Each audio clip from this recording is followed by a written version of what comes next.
Bismillahirrahmanirrahim. Alhamdulillahirabbil alamin wa bihi nasta'inu ala umurid dunya waddin.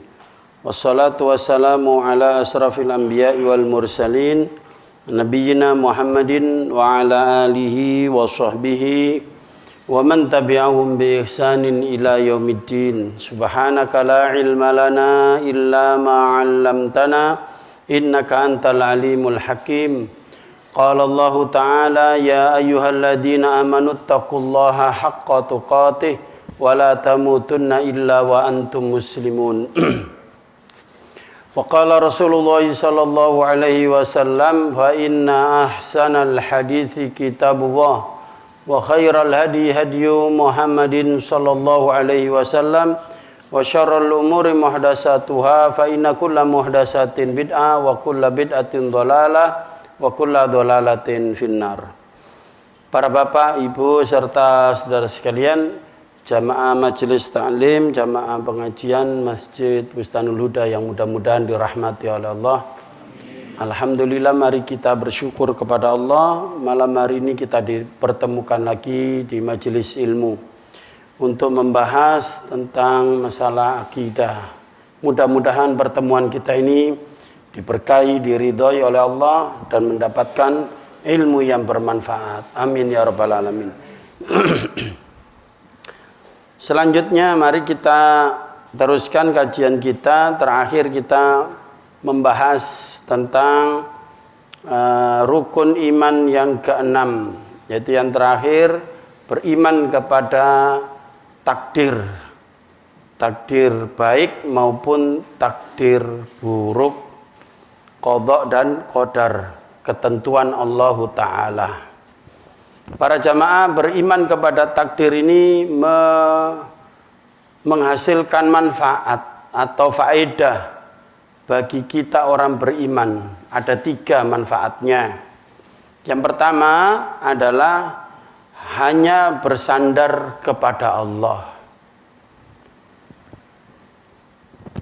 Jadi ketika kita melakukan sebab untuk mencapai apa yang kita inginkan, apa yang ingin kita tuju, kita kepingin sukses dalam hal dunia, dalam hal akhirat, kita ingin bahagia, maka ketika kesuksesan itu datang, ya, tidak merasa bahwa itu hasil jerih payah kita semata, akan tetapi kita serahkan itu kepada Allah. Kita menggantungkan harapan kita itu kepada Allah, karena semua yang terjadi itu atas kehendak Allah, bukan karena usaha kita, bukan karena sebab itu sendiri. Jadi semakin kita percaya kepada takdir, maka kita semakin berharap, ya, semakin roja, semakin berharap kebaikan kepada Allah, dan semakin bertawakal, menyerahkan segala macam urusan kita kepada Allah Ta'ala.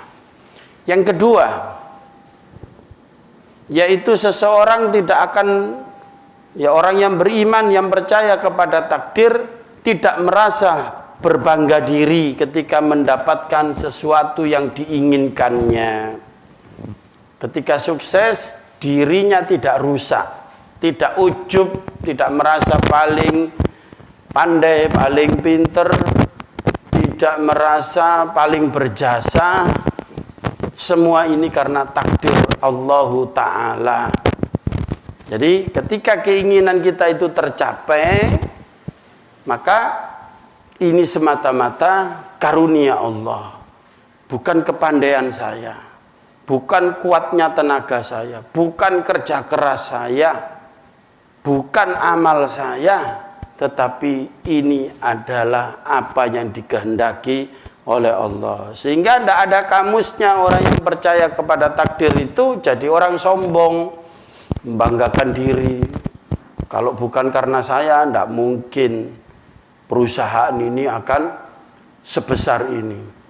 Karena kalau bukan karena saya, ya, sekolahan ini tidak akan mungkin maju.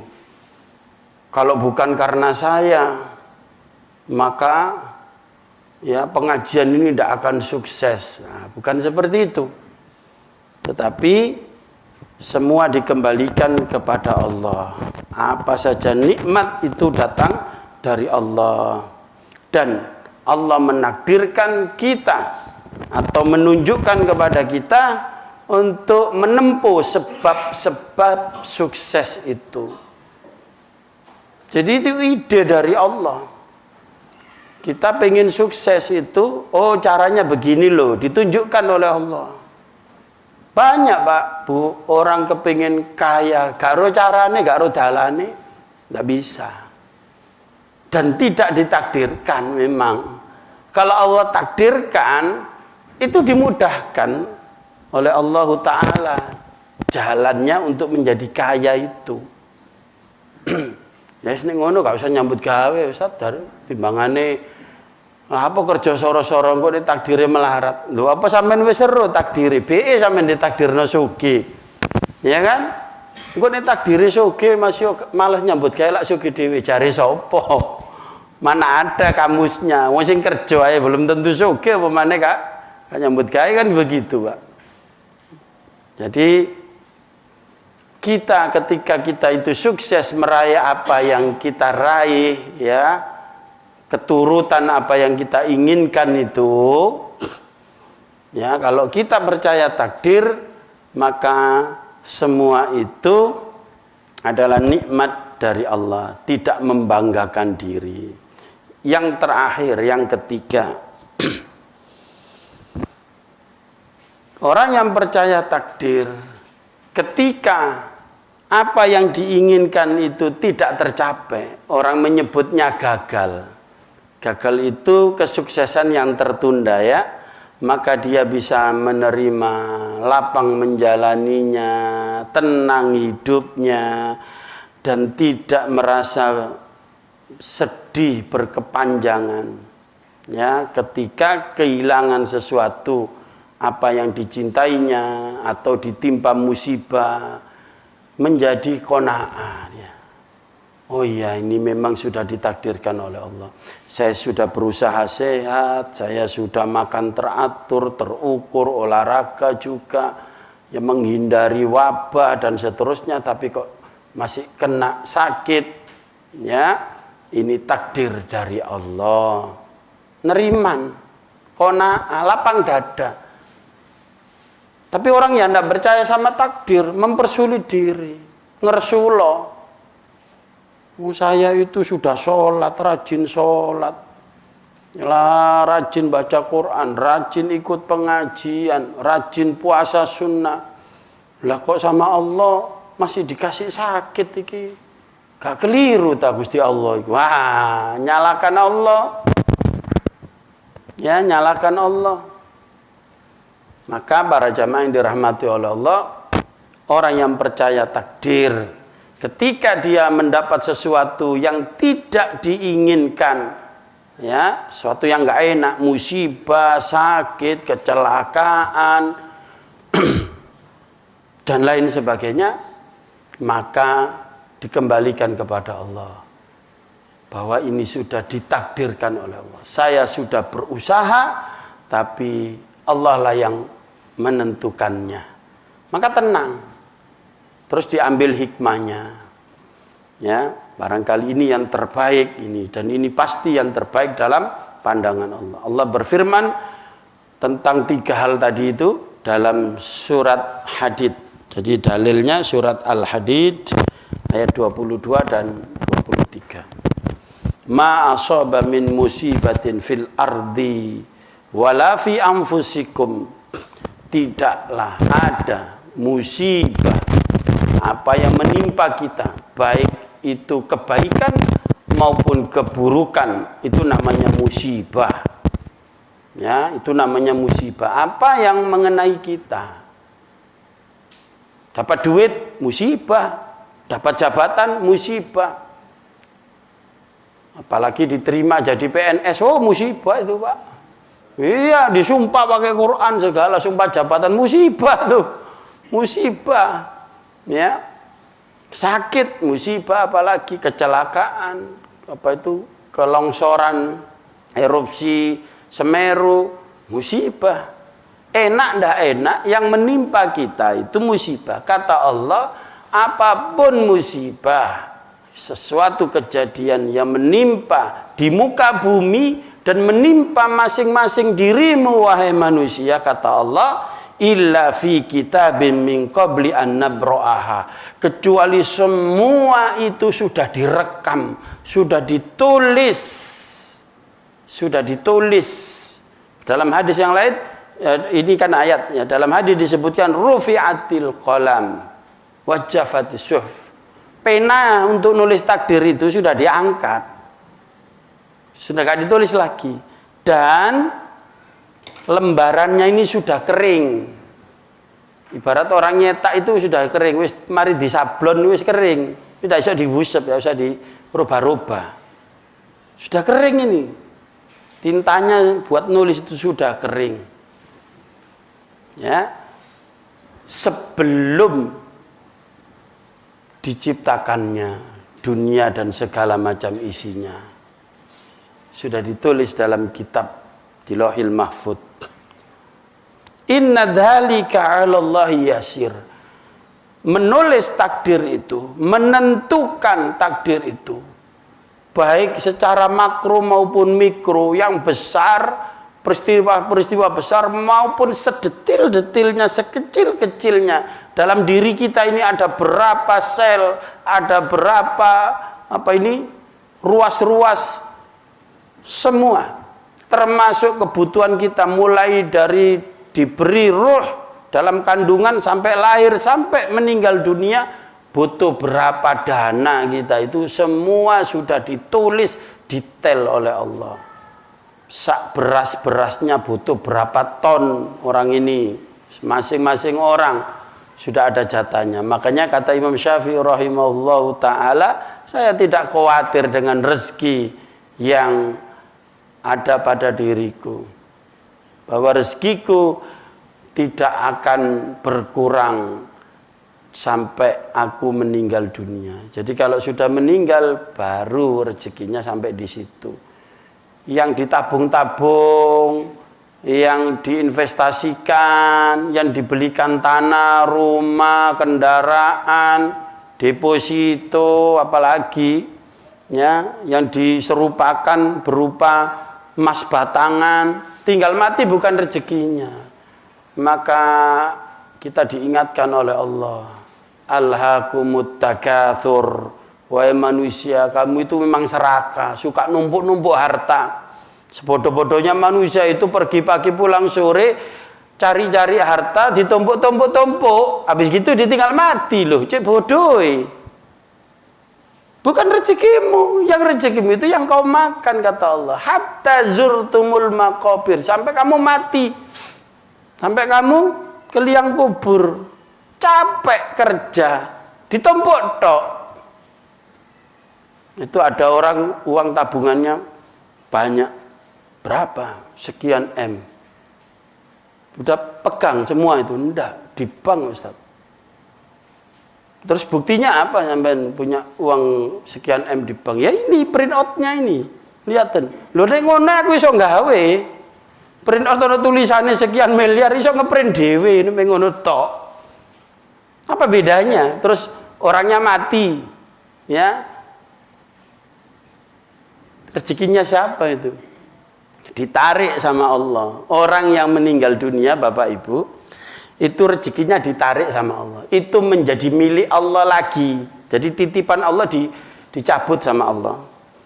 Kemudian sama Allah dibagi lagi ke ahli waris yang masih hidup di dunia. Karena yang masih hidup ini butuh duit, butuh dana untuk melangsungkan hidup, untuk ibadah itu butuh dana. Maka oleh Allah dibagi sekian dalam ilmu faraid itu. Yang mati tidak butuh, maka orang mati tidak ada, orang mati orang Islam loh ya. Kemudian mobilnya ikut dipendem, ya, jam Rolexnya ikut dikubur, tidak ada. Umpama katut aja, ali-ali cincin misalnya emas itu, oh dibongkar temen. Dibongkar, dibelani, Kenapa? Yang mati tidak butuh. Tidak butuh uang sudah. Makanya para jamaah ketika hidup ini, maka manfaatkan harta kita itu jadi rezeki kita. Ya, jadi rezeki kita. Apa itu rezeki kita? Makanan kalau kita makan. Yang kita simpen belum rezeki. 2, pakaian yang kita pakai, yang kita simpen di lemari, koleksi. Ya, mungkin ada di antara kita masih nyimpen itu kain waktu lamaran dulu. Si disimpen naik kenang-kenangan Ustadz tuh.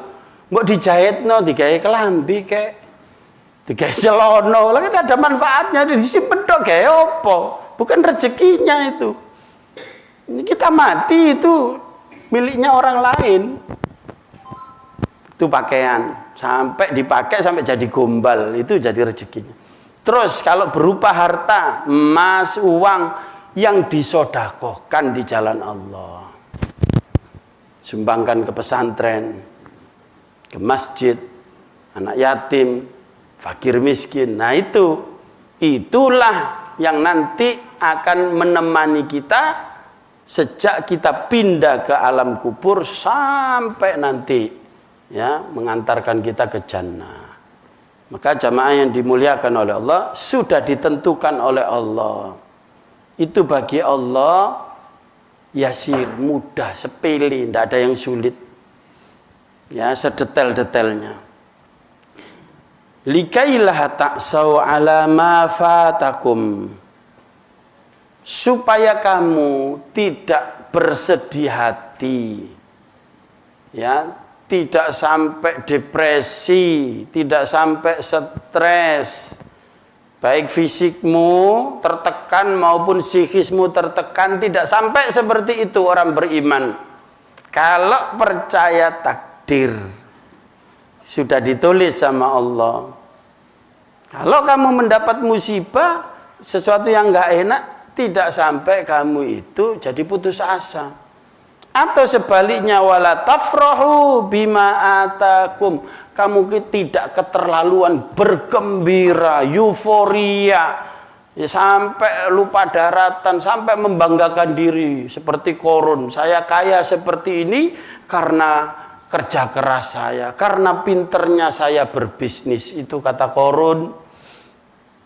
Makanya ditagih oleh Nabi Musa ya untuk berderma di jalan Allah, mengatakan dengan sombongnya bahwa saya berusaha, saya jadi kaya ini karena usaha saya. Begitu kata Qarun, naudzubillah min dzalik, ya. Maka kalau kita percaya takdir, ya Allah alhamdulillah saya apa yang saya cita-citakan keturutan oleh Allah diizinkan. Dan insya Allah diridhoi karena jalan saya benar, maka saya bersyukur kepada Allah. Sehingga orang yang percaya takdir seperti ini tahaddus bin ni'mah, dia akan menunjukkan nikmat Allah itu, bahwa yang besar itu Allah, yang maha hebat itu Allah, bukan dirinya. Nah begitu para jamaah. Itu hikmahnya ya, kalau kita percaya takdir. Disebutkan oleh Allah di ayat ini. Wallahu la yuhibbu kulla mukhtalin fakhur. Dan Allah sangat tidak suka, ya, artinya benci kepada orang yang sombong dan membanggakan dirinya. Naudzubillah min dzalik. Sekarang ya, itu 3 hal faedah atau manfaat kita percaya takdir. Sekarang yang selanjutnya, pembahasan terakhir ini Pak. Ya Bu, terakhir tentang takdir. Yaitu ada 2 aliran di luar Ahlus Sunnah wal Jamaah. Yaitu aliran Jabariyah dan Qadariyah di dalam memahami takdir ini. Kalau Ahlus Sunnah tadi sudah jelas, mulai dari beberapa pertemuan yang lalu sudah saya jelaskan. Akidah Ahlus Sunnah wal Jamaah di dalam memahami atau mengimani masalah takdir, ya, mengimani adanya ilmu. Maksudnya Allah mengetahui semua kejadian, perbuatan, baik perbuatan Allah maupun perbuatan makhluknya. Ada berapa, Pak, Bu? Kalau masih ingat coba dibuka catatannya. Ilmu. Yang kedua adalah Alkitab. Tadi ayatnya disebutkan ditulis semua dalam surah Al-Hadid tadi. Semua takdir itu sudah ditulis.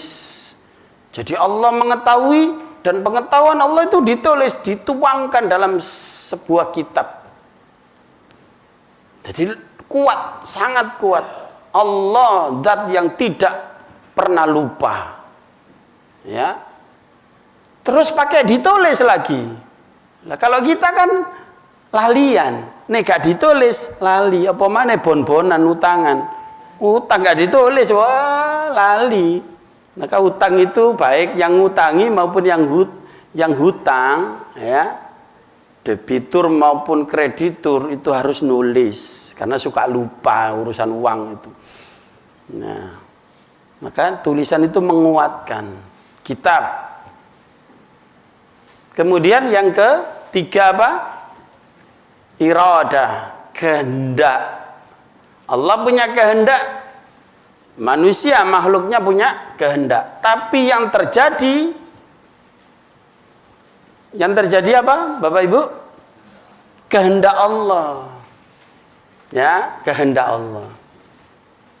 Kehendak kita, maunya kita itu kan sehat terus. Itu, Bu, ya. Kono kepengin loro, tapi Allah menghendaki kita sakit. Itu berarti kehendak Allah yang terbaik. Tidak ada orang kepingin Gunung Semeru itu meletus, tidak ada. Atau gunung yang lain atau musibah apapun, tidak ada. Tapi Allah berkehendak meletus. Orang berpikir, ya Allah, cek kejeme yo sampai mati wong-wong iku. Nah, itu kadang orang yang tidak paham. Tapi di balik itu ada hikmah besar. Ada manfaat bagi manusia. Nah, begitu ya keyakinan kita tentang apa ini takdir. Apa yang terakhir? Yang keempat, makhluk. Jadi apa yang dibikin oleh manusia, hasil karya manusia yang ditakdirkan Allah terjadi, itu makhluk Allah. Ya, semua makhluk Allah, karena pada dasarnya manusia adalah makhluk. Nah, itu keyakinan Ahlussunnah wal Jamaah, akidah kita Ahlussunnah wal Jamaah. Kali ini kalau tidak ngaji tidak paham, pokoknya percaya takdir, rinciannya tidak paham. Nah, sehingga kalau sudah tahu yang benar, ya seperti itu, maka kita juga harus tahu yang keliru. Kayak apa yang keliru itu? Ada dua model kelompok ekstrim di dalam memahami masalah takdir ini. Yang pertama adalah kelompok Jabariyah. Orang biasa menyebut sekte Jabariyah. Mereka ini berkeyakinan bahwa yang namanya makhluk itu seperti wayang, boneka, robot yang dikontrol, yang diremut oleh Allah. Jadi manusia, makhluk atau manusia kan termasuk makhluk juga, itu berbuat, berkata, semua dia tidak punya kuasa, tidak bisa mengendalikan, tapi semua itu dikendalikan oleh Allah. Jadi sama sekali makhluk itu tidak punya kehendak.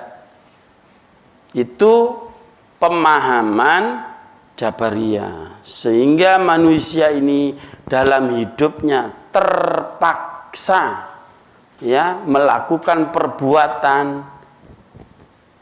dan perkataan yang dia tidak memiliki kehendak atau kemampuan untuk menolaknya. Dan ini akidah yang bahaya, Bapak Ibu.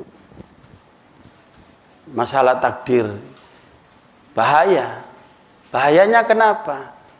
Iya kalau kebaikan, ya dapat rezeki gitu misalnya. Kalau keburukan, orang itu maksiat misalnya.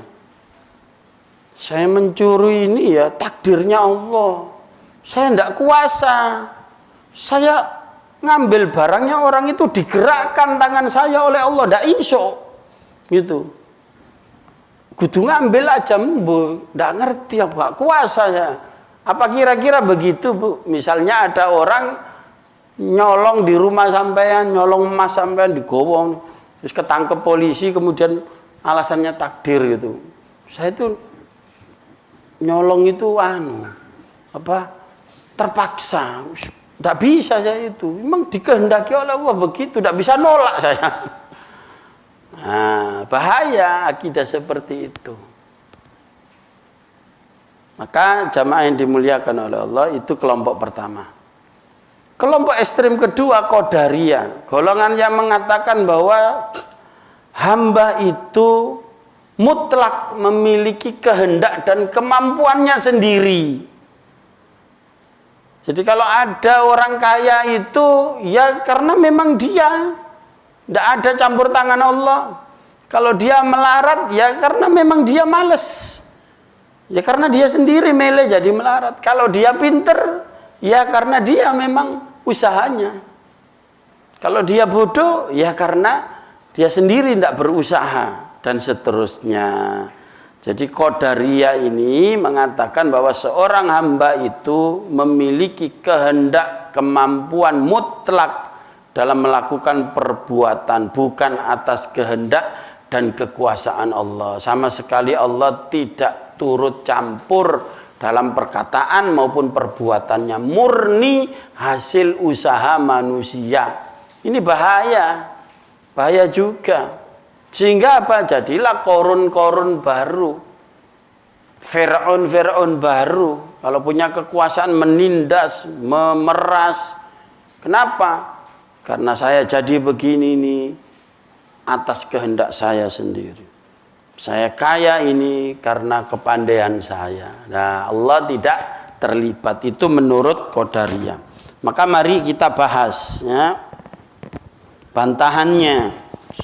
Dan ini banyak Bapak Ibu di tengah masyarakat kelihatannya, ya kelihatannya aja nggak ada tapi banyak.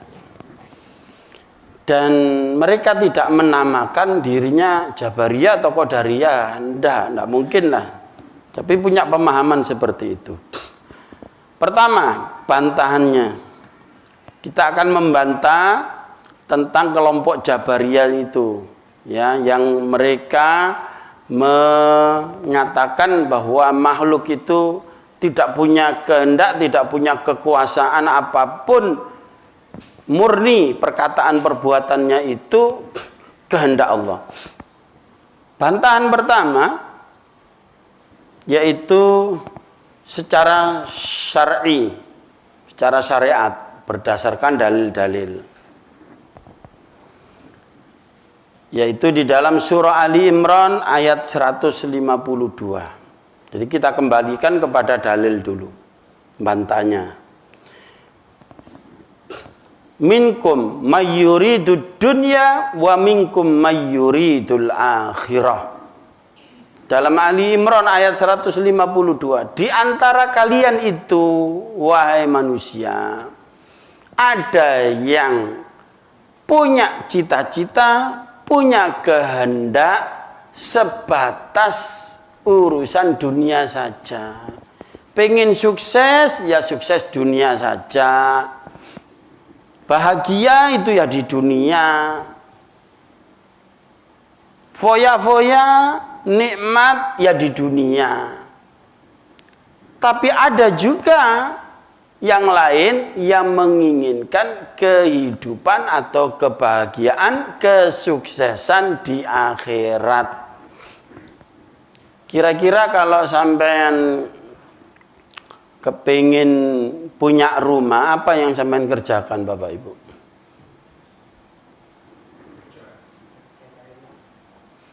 beli rumah, wis ana duwike soalnya. Jadi pengen rumah beli. Tapi kan ada usaha. Masa ndonga tok? Doa itu juga usaha. Pertama doa, ya Allah, supaya saya tidak terus-menerus jadi kontraktor, ya Allah.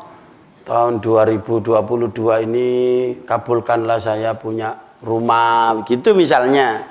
Ya kan? Sudah celengannya sudah nututi, tinggal survei. Cari rumah di kampung atau di perumahan ditentukan. Ya kan? Yuri itu dunia, ingin dunia. Apa Allah bisa melarang sampean? Nah, ketika sampean punya keinginan itu loh, kan enggak. Bebas manusia itu, punya kehendak. Nah, itulah akidah kita Ahlussunnah wal Jamaah. Kita punya kehendak dan Allah memang memberi itu. Dari sini saja Jabariyah itu keliru. Sangat tidak masuk akal. Setiap hari dia berkehendak kok. Nek lapar ingin apa? Ingin supaya laparnya ini hilang. Sehingga usaha makan. Loh, ya kan? Ini kan bertentangan dengan dalil maupun akal sehat. Ada juga yang ingin kehidupan akhirat. Kepengen dunia akhirat, pengen sukses dunia akhirat. Pengen punya rumah di dunia yang sementara, habis gitu ditinggalkan, pengen rumah atau istana di akhirat, di surga. Sehingga apa usahanya?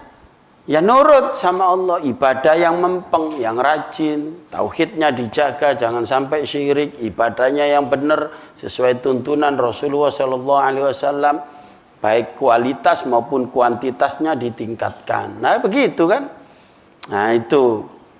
Dalilnya lagi dalam surat Kahfi ayat 29. Wa qulil haq mir rabbik. Katakan bahwa kebenaran itu datang dari Allah. Ini Nabi Muhammad yang disuruh. Katakan ya Nabi Muhammad, kebenaran itu datang dari Allah. Termasuk kita.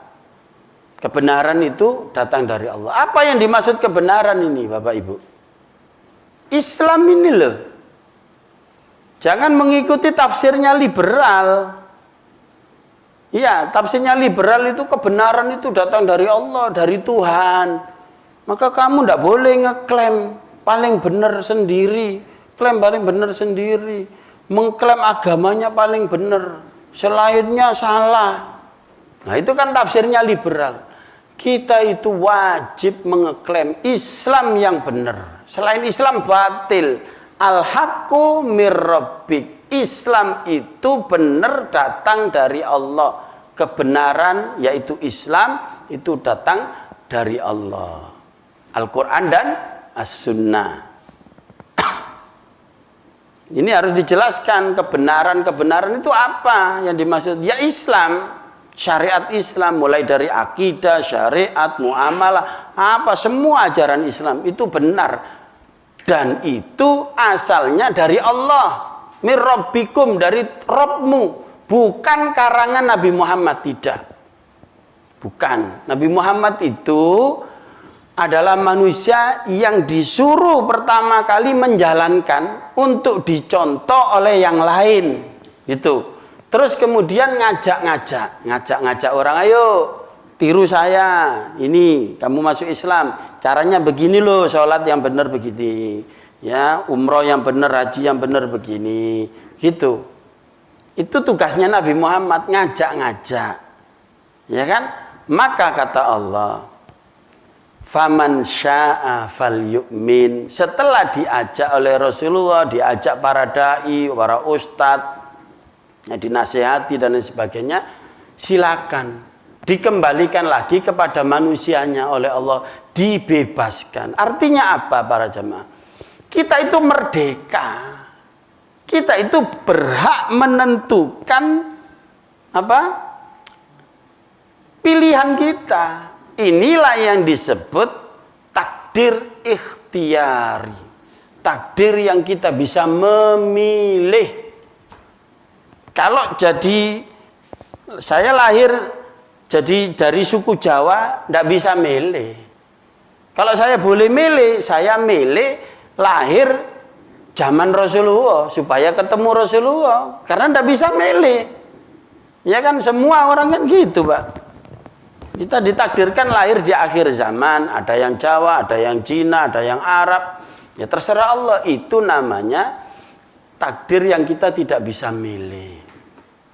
Ghairu muhayyarat, yang di luar pilihan kita. Kita tidak berkuasa. Jadi laki, perempuan tidak bisa milih. Kira-kira ibu-ibu kalau disuruh milih, Bu, ya misalkan menghayal aja tidak apa-apa ini ya, intermezzo. Ibu-ibu kepingin dilahirkan lagi jadi laki apa perempuan, Bu? Ya apa wis kan sudah selama ini ngerasakno dadi wong wedok kaya apa gitu. Kepengine ya apa sampean? Pengen nyoba dadi lanang gitu ya. Kepengin. Bapak-bapak. Pengen tetap jadi lanang. Kalau saya enggak, Pak. Kepengin dadi wedok. Kenapa? Enak, orang perempuan itu masuk surganya gampang. Kata Rasulullah, kalau seorang istri itu, perempuan itu pertama taat pada suami. Ya, beriman kepada Allah, kemudian sholat 5 waktu, puasa Ramadan, taat pada suaminya, cuma 4 tok. Silakan masuk surga dari pintu mana saja. Loh, kurang apa? Wong lanang enggak ono janji koyo ngono, Bu. Gak dijanjeni sama Rasulullah. Seperti itu ndak ada. Makanya enak ya dadi wong wedok ya. Ya, akidahnya lurus, sampean sholat 5 waktu, puasa Ramadan, pokoknya ngamalkan ajaran Islam itu, larangan Allah dijauhi, nurut mbek wong lanang. Sing abot sing ndi iki, Bu? Nomor 4 ya, nurut mbek suami. Ya, para jamaah yang dirahmati Allah. Kita tidak bisa milih kan, jadi laki, jadi perempuan. Kita jalani, makanya kita nggak boleh iri-irian. Enak Pak sampean. Kerja no jam kerja, mulai jam 8 sampai jam 4 mulai wis ngorok nang omah. Aku iki tandang gawe 24 jam, kono marine. Golek bayaran maneh. Iya toh. Ibu-ibu apalagi yang punya anak kecil, waduh, malam hari bangun, ya anaknya minta ditetei, apalagi kalau sakit. Sing tangi kira-kira bapak ya apa ibu? Bu, iya kan? Ya jujur aja Pak ya, memang gitu kan. Soro jadi wong wedok itu ya. Makanya surganya digampangkan sama Allah. Dan kita tidak bisa milih, Pak. Sudah jadi laki, ya kita fungsikan tugas kita itu bagaimana. Kalau sudah berumah tangga, ya bagaimana menjalankan tugas masing-masing itu. Dan jangan ngiri satu dengan yang lainnya. Ini namanya takdir yang kita tidak bisa milih. Tapi masalah keyakinan, masalah tauhid, ya masalah akidah, manusia dibebaskan oleh Allah, tidak dipaksa. Semuanya Islam gitu, enggak dipaksa. Kalau Allah menghendaki bisa, wong Allah itu maha kuasa atas segala sesuatu. Ya. Jadi dibebaskan, silakan. Manusia diberi oleh Allah bekal, fitrah, kesiapan untuk menerima tauhid itu. Dan fitrah itu ya tauhid itu. Asalnya sudah bagus, sudah lurus. Dan diberi akal, bisa membedakan baik, buruk, benar, salah. Ya kan? Diberi panca indera dan seterusnya. Maka faman syaa'a falyu'min wa man syaa'a falyakfur. Loh, kurang apa loh sama Allah? Kalau kamu tidak percaya sama Islam, kebenaran yang datang dari Allah itu bukan kebenaran katanya filosof Romawi atau filosof Yunani orang barat itu, ya, atau kebenaran menurut Karl Marx, ya, versi manusia. Kalau kebenaran itu Bapak Ibu diserahkan pada manusia, orang ngeklaim ajarannya paling benar. Iya, Makanya Allah langsung mengklaim berhak Allah itu. Kenapa? Karena kita itu makhluknya, ciptaannya. Yang benar itu saya, kata Allah. Yang benar itu ajaran dari saya. Selain itu tidak benar, salah semua. Begitu. Itu kalau Allah pantas. Terus ada manusia sekarang ngeklaim yang benar itu saya, yang benar itu kita, yang benar itu ormas kita, kelompok kita. Selain kita salah semua. Loh. Makanya yang masuk surga itu ya kelompok kita. Kalau ada kelompok lain masuk surga, itu karena ditolong oleh orang-orang kita. Ini manusia sombong namanya. Ya. Jadi Bapak Ibu hadirin sekalian, kebenaran itu, Islam itu al-haqqu mir rabbik. Kita jangan mau ditawar. Sekarang ini ada istilah apa ya, moderasi beragama. Itu dalam terminologi Islam disebut tawassut. Ya. Cuma versinya ini dalam Islam sudah ada tawassut. Apa itu tawassut? Tidak condong ekstrem kanan, ekstrem kiri. Dalam masalah ini apa? Takdir ini tidak jabariyah juga tidak qadariyah. Berarti apa tawassut itu? Ahlus sunnah wal jamaah. Jadi kalau orang mengamalkan Islam sesuai al-haq tadi, Al-Quran dan sunnah Rasulullah SAW menurut pemahaman ulama, yang dimaksud di sini adalah salafus soleh, maka disebut ahlus sunnah, mengikuti Rasulullah, kan gitu, ya kan? Mengamalkan Al-Quran menurut Rasulullah, pengamalan Rasulullah, ya kan? Kemudian wal jamaah dan bimbingan ulama, para sahabat, begitu para jamaah. 3 generasi awal, itulah Islam yang tawassut. Itulah yang dimaksud dengan Islam yang pertengahan. Nah, kalau moderasi beragama itu maksudnya, ya tidak usah diajari, kita sudah memang konsepnya seperti itu. Tapi tidak tahu. Kita tidak tahu, tidak ngerti. Barangkali ada agenda lain. Moderasi beragama prakteknya lah kok. Tidak boleh mengklaim Islam paling benar. Tidak boleh loh. Kalau itu sudah ekstrem namanya.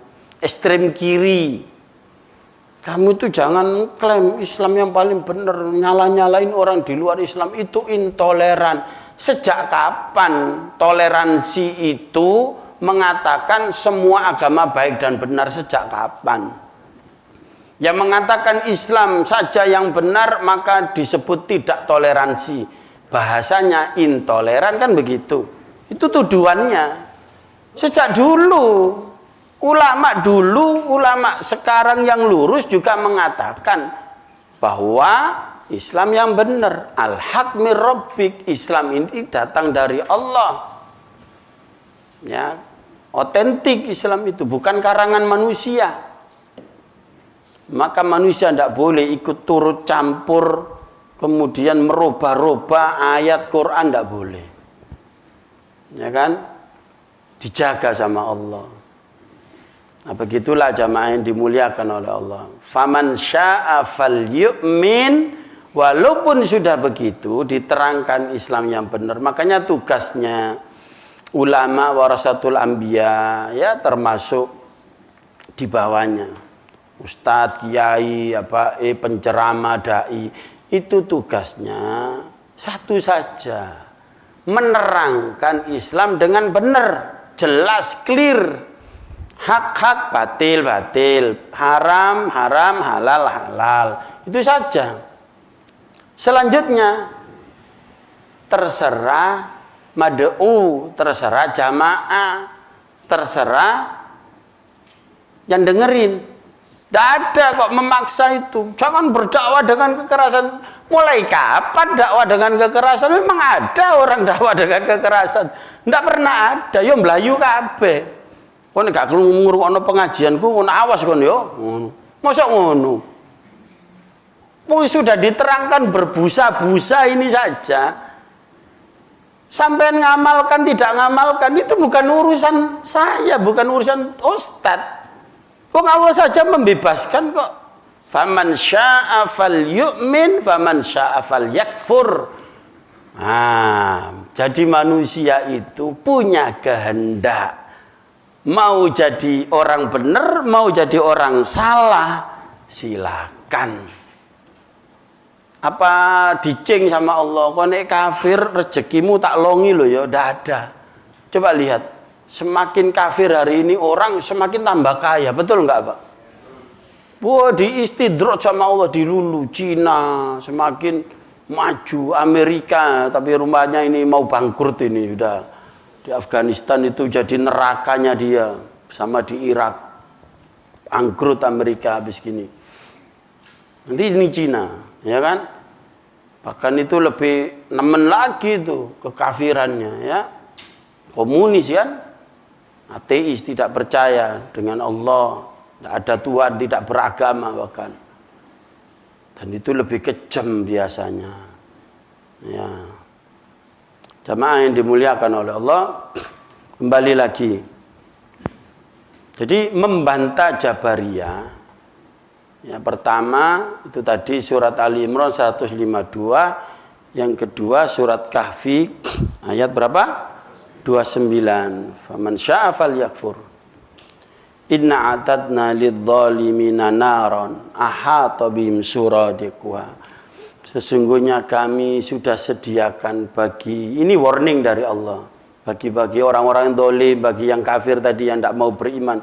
Meskipun Allah sudah membebaskan, cuma di warning. Tapi ingat loh ya, kone dolim, kone kafir, ono neraka, wis tak cepakno, gitu ya. Kata Allah, neraka itu yang bergejolak, ya. Apinya bergejolak, mengepung mereka.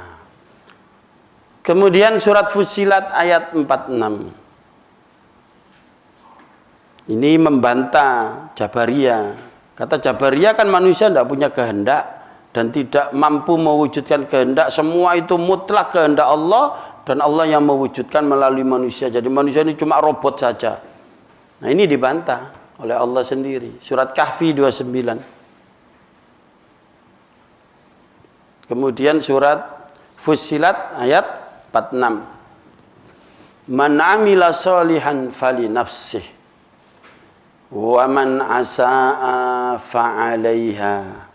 Barang siapa yang mengerjakan amal saleh, kebaikan, nurut sama Allah, perintah Allah dikerjakan, larangan Allah dijauhi, maka dampak positifnya pahala dunia maupun di akhirat untuk dirinya sendiri.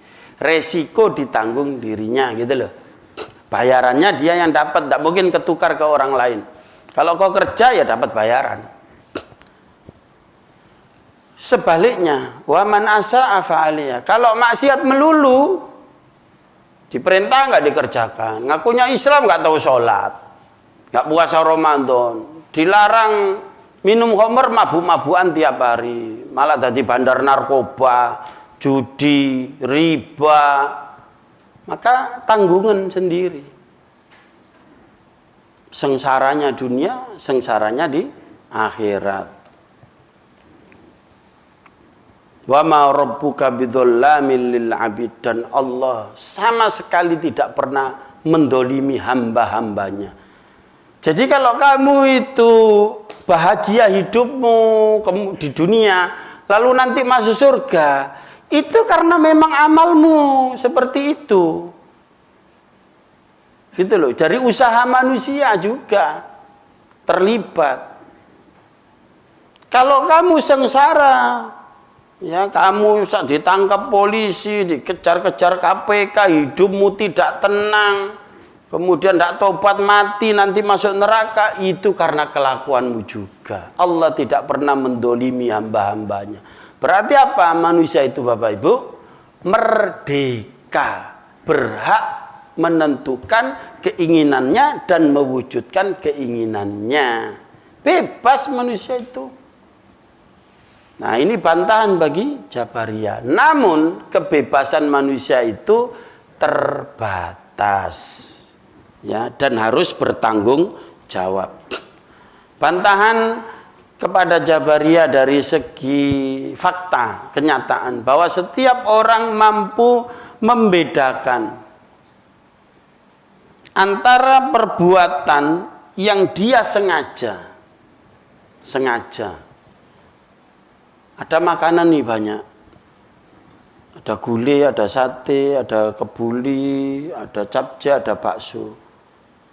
Saya nggak selera. Saya milih rujak. Oh, nak tabu rujake. Oh, ada Ustaz. Rujak. Saya tadi pesen rujak itu sengaja apa enggak? Sengaja. Berarti saya punya kehendak kan? Sengaja. Saya ngisi di sini sengaja. Habis dari mana Kenjeran langsung ke sini. Habis maghrib tadi, habis isya langsung ke sini. Sengaja. Umpama saya nggak hadir juga sengaja saya nggak hadir. Sampai juga sengaja kan datang ke sini. Udah ngerti jadwalnya. Ini Jumat ke genep ya, Jumat genep.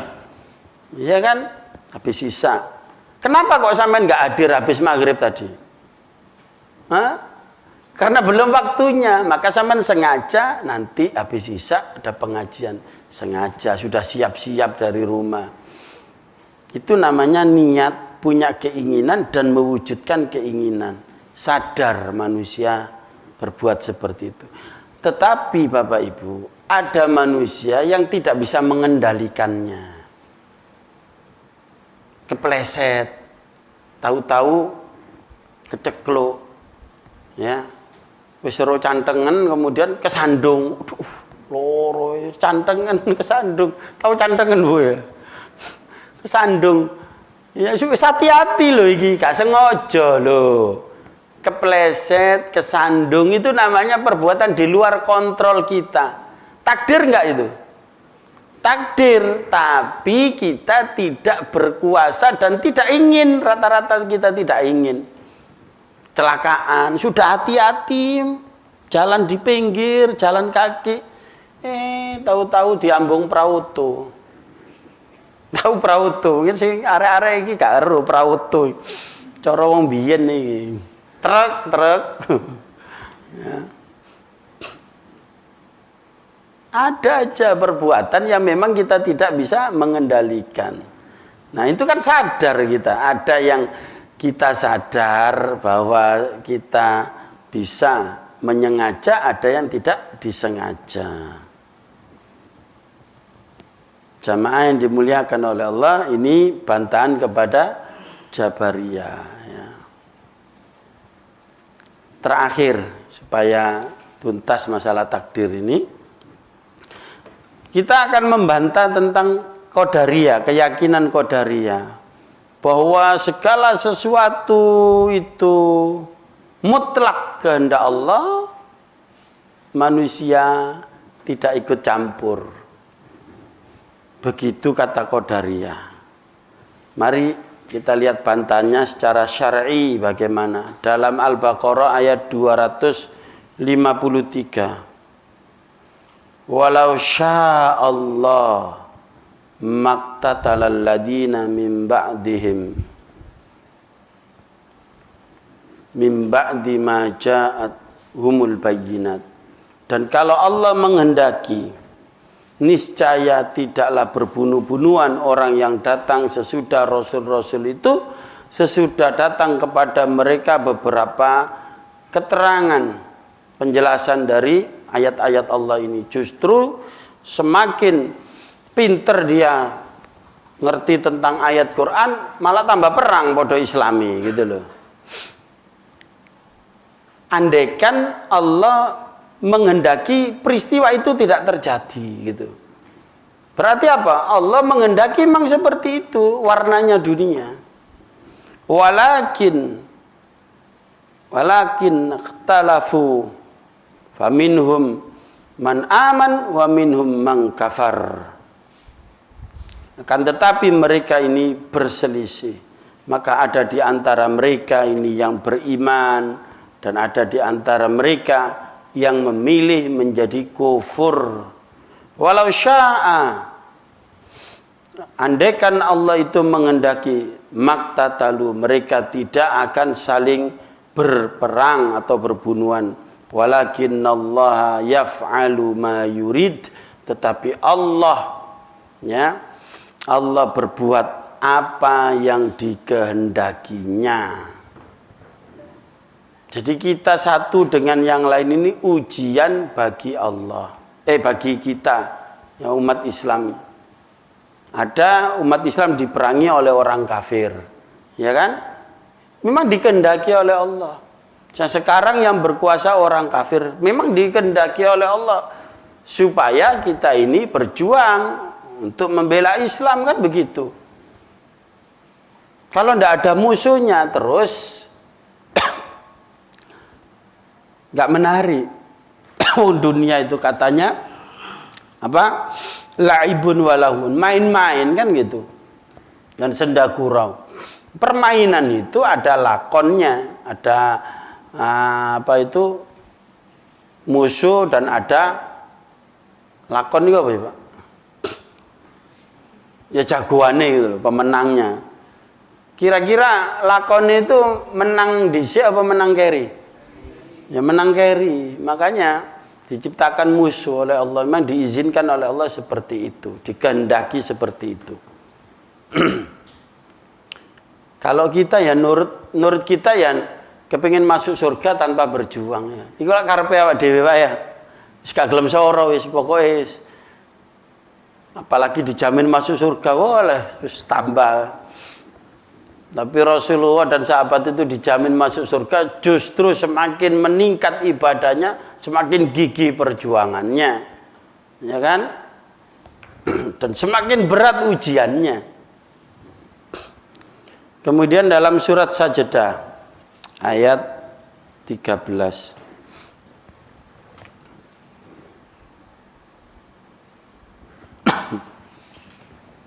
Ya kena AC jadi agak belabur.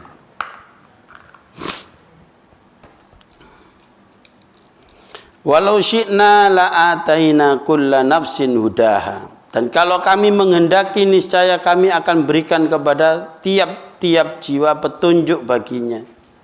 Walakin haqqal qaul minni, tetapi telah tetap ya perkataan atau ketetapan dariku, kata Allah, la'amla'anna jahannama minal jinni wan nas ajma'in. Sungguh pasti aku penuhi neraka jahanam itu dengan jin dan manusia bersama-sama. Jadi kalau Allah menghendaki, Allah punya yang namanya hak untuk memaksa orang.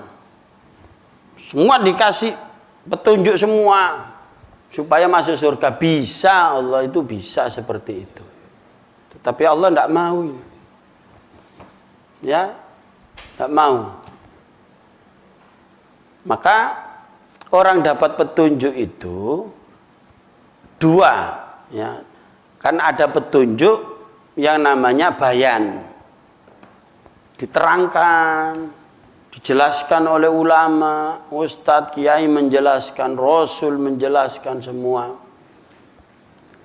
Dalam diri manusia sudah ada mencerna, akal. Oh ini benar. Dan rata-rata orang kafir itu, kenapa mereka disebut kafir? Bukan menyalahkan Nabi Muhammad, bukan menyalahkan dai, ustadz-ustadz ini. Benar, Habib itu benar, kiai itu benar, ustadz itu benar, yang di penjara-penjara itu benar. Mereka membenarkan nuraninya, karena ada nurani inheren dalam diri manusia, tidak bisa disembunyikan.